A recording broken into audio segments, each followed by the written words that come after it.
My name is Robert Neil Gaston and I'm surrounded by tins. Wherever you look there's a tin. Started back in 2005. Started off with about 30 odd tins on that one wooden shelf and it's just growing a little bit from there. 12,163 tins. And growing. I've only claimed the biggest collection in Australia. I can nearly claim probably the second biggest in the world. I can claim the best setup in the world. When Robert and his wife Margaret started amassing tins some 16 years ago, little did they know their collection would become a passion.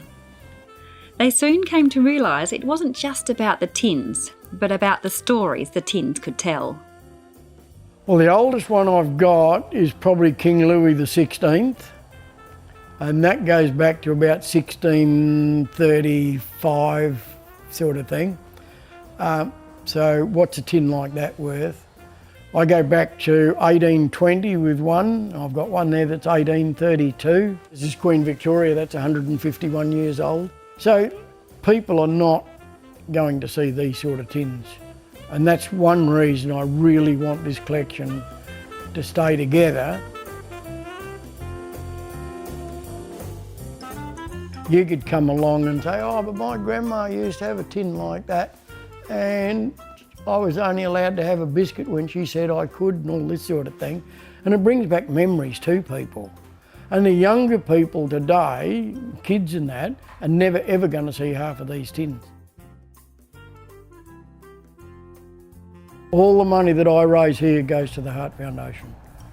Last year alone I gave them $1,750. This year I'll give them well over $2,000. Margaret and Robert have become known as Geraldton's tin heads. But as Margaret's memory has succumbed to dementia and Robert's health has declined, they're now looking for a new generation of tin heads to take on their collection. That's going to be the sad part of selling out. I was hoping to spend the rest of my life here, but that's not going to happen now.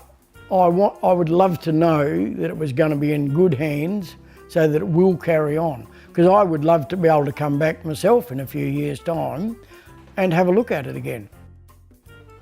So yeah, to me there's too much history in the place just to chuck it away.